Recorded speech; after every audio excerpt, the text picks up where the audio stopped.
दिल्ली के भारत मंडपम में बीजेपी के राष्ट्रीय अधिवेशन का आयोजन हुआ, जिसमें सियासत से लेकर के देश की उपलब्धियों पर बात हुई है। अधिवेशन के आखिरी दिन प्रधानमंत्री मोदी ने पार्टी को 370 सीट जीतने का लक्ष्य दिया और प्रधानमंत्री ने लाल किले से उठाए गए सरकार के सामाजिक न्याय के मुद्दों को बताया। साथियों, मैं देश का पहला प्रधानमंत्री हूं जिसने शौचालय जैसे विषय को लाल किले से उठाया। मैं देश का पहला प्रधानमंत्री हूं जिसने महिलाओं के खिलाफ अपशब्दों पर लाल किले से नाराजगी व्यक्त की थी। नारी गरिमा, नारी सम्मान हमारे लिए सर्वोपरि है।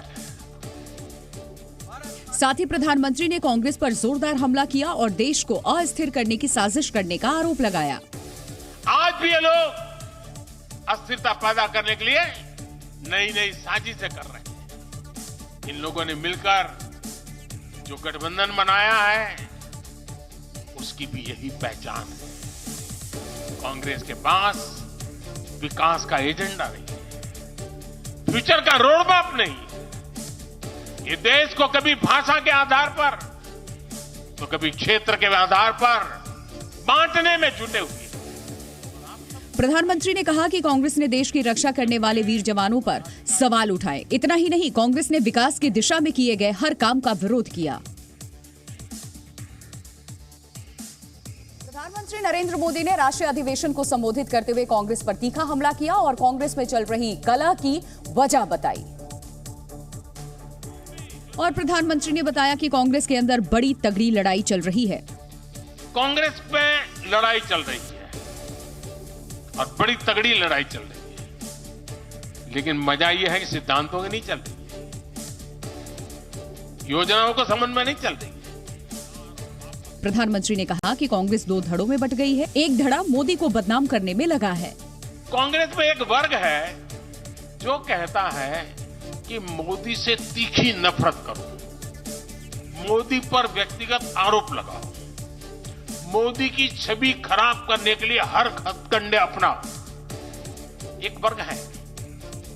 कांग्रेस के अंदर एक दूसरा वर्ग भी है जो कांग्रेस की मूल परंपराओं से निकला हुआ है, जो कहता है कि मोदी पर व्यक्तिगत आरोप, नफरत से कांग्रेस को बाहर निकालो।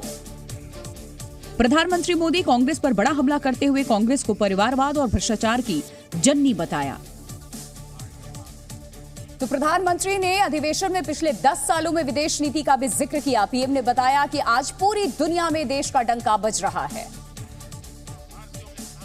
और भारत की बढ़ती ताकत से दुनिया उसे सलाम कर रही है। साथ ही प्रधानमंत्री ने बताया कि दुनिया भी लोकसभा चुनाव में बीजेपी की जीत को लेकर आश्वस्त है। अभी तो चुनाव बाकी है, लेकिन मेरे पास जुलाई, अगस्त, सितंबर के डेट पड़े हुए निमंत्रण दे करके। इसका अर्थ क्या है? इसका अर्थ है कि दुनिया के विभिन्न देश भी बीजेपी की सरकार की वापसी को लेकर पूरी तरह आश्वस्त है। वो भी जानते हैं, दुनिया का हर देश जानता है, दुनिया की हर शक्ति जानती है, आएगा तो।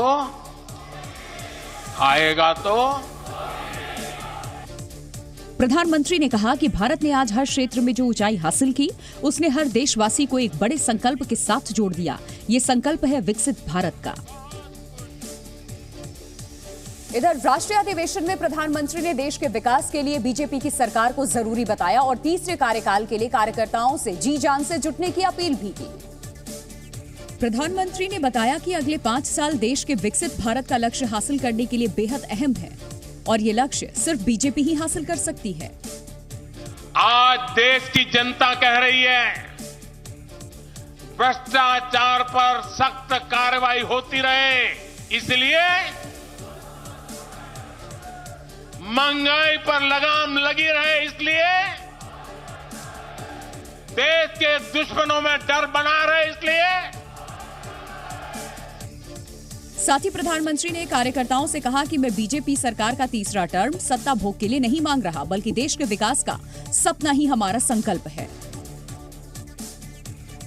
अधिवेशन के जरिए प्रधानमंत्री ने लोकसभा चुनाव में एनडीए के लिए 400 सीटों को जीतने का संकल्प कार्यकर्ताओं को दिया और अगले 100 दिन क्षेत्र में जाकर के नई ऊर्जा, नई उमंग और नए जोश के साथ काम करने का मंत्र दिया। और प्रधानमंत्री ने कहा कि आज विपक्ष के नेता भी एनडीए 400 पार के नारे लगा रहे हैं और एनडीए को 400 पार कराने के लिए भाजपा को 370 का माइलस्टोन पार करना ही होगा। आखिर में प्रधानमंत्री संबोधन खत्म करने से पहले 400 का संकल्प दोहराया। साथियों, आप यहां से एक नए संकल्प के साथ अपने क्षेत्र में जाएं। अब की बार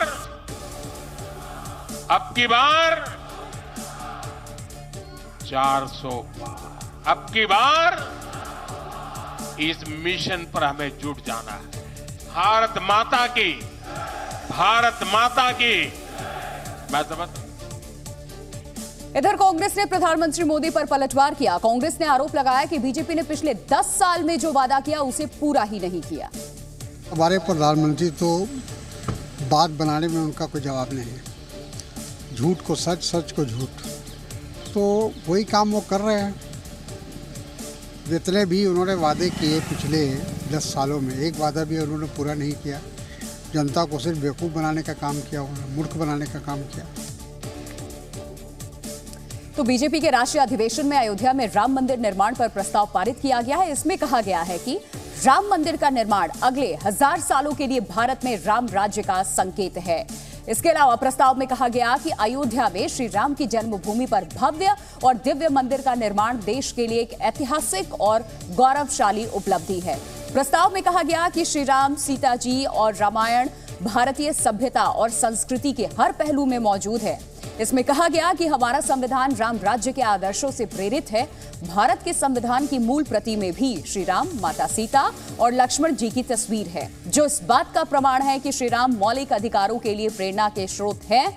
प्रस्ताव के मुताबिक महात्मा गांधी के दिल में भी राम राज्य था, जो कहते थे कि आदर्श लोकतंत्र का मतलब ही राम राज्य है। बीजेपी के राष्ट्रीय अधिवेशन के दूसरे दिन कई प्रस्ताव पारित हुए। साथ ही बीजेपी ने विपक्षी गठबंधन पर जमकर निशाना साधा। बीजेपी ने आरोप लगाया कि विपक्ष सिर्फ वंशवाद की राजनीति करता है। और अधिवेशन में राम मंदिर के लिए चले आंदोलन पर एक फिल्म दिखाई गई, जिसमें प्राण प्रतिष्ठा के लिए प्रधानमंत्री नरेंद्र मोदी के 11 दिन के कठिन अनुष्ठान का भी जिक्र रहा। साथ ही प्रधानमंत्री मोदी का अभिनंदन किया गया। जन्मभूमि मंदिर का संकल्प जन जन का संकल्प था। इस संकल्प की संघर्ष यात्रा में स्वयं को जोड़ा नरेंद्र मोदी ने। अधिवेशन में कई प्रस्ताव भी पारित किए। राम मंदिर पर प्रस्ताव पारित करने के साथ विकसित भारत मोदी की गारंटी वाला प्रस्ताव भी लाया गया और 2047 तक विकसित भारत का लक्ष्य तय किया। इसके अलावा कांग्रेस INDIA गठबंधन हताशा का प्रतीक प्रस्ताव भी पारित किया गया। अमित शाह ने प्रस्ताव को रखा, जिसका अनुमोदन अर्जुन मुंडा ने किया। इस मौके पर अमित शाह ने विपक्षी गठबंधन पर निशाना साधा। एक और मोदी जी के नेतृत्व में डेवलपमेंटल अलायंस है और दूसरी ओर राहुल जी के नेतृत्व में डायनेस्टिक अलायंस है। डेमोक्रेटिक अलायंस, डेवलपमेंटल अलायंस और डायनेस्टिक अलायंस के बीच में देश की जनता को पसंद है। साथ ही अमित शाह ने कहा कि विपक्षी दलों का ये गठजोड़ सिर्फ 7 पारिवारिक पार्टियों का गठबंधन है। उसे सिर्फ अपने परिवार की चिंता है। तो बीजेपी के राष्ट्रीय अधिवेशन के दूसरे दिन अमित शाह ने बीजेपी कार्यकर्ताओं में जोश भरा और सोनिया गांधी, राहुल गांधी समेत पूरे विपक्षी दल पर जमकर निशाना साधा। और अमित शाह ने INDIA गठबंधन के कुनबे पर सवाल उठाया। सोनिया जी का लक्ष्य राहुल जी को PM बनाना, पवार साहब का लक्ष्य बेटी को CM बनाना, ममता दीदी का लक्ष्य भतीजे को CM बनाना, स्टालिन का लक्ष्य अपने बेटे को CM बनाना, लालू प्रसाद जी का लक्ष्य अपने बेटे को CM बनाना, उद्धव ठाकरे का लक्ष्य अपने बेटे को CM बनाना और मुलायम सिंह जी बेटे को बनाकर ही गए। अमित शाह ने INDIA गठबंधन में शामिल दलों की 2G, 3G और 4G के जरिए व्याख्या की। इस देश के अंदर 2G, 3G और 4G पार्टी, 2G इसके मतलब आप 2G घोटाले से नहीं, 2 generation party, 3 generation party, 4 generation party, 4 पीढ़ी तक नेता नहीं बदलता है, 4 पीढ़ी तक नेता नहीं बदलता है। क्यों भाई? देश के किसी युवा में कौवत नहीं है? साथ ही अमित शाह ने कहा कि 75 सालों में इस देश ने 17 लोकसभा चुनाव, 22 सरकारें और 15 प्रधानमंत्री देखे हैं, लेकिन देश का समग्र विकास प्रधानमंत्री नरेंद्र मोदी के नेतृत्व में पिछले 10 सालों में ही हुआ है। जी न्यूज़।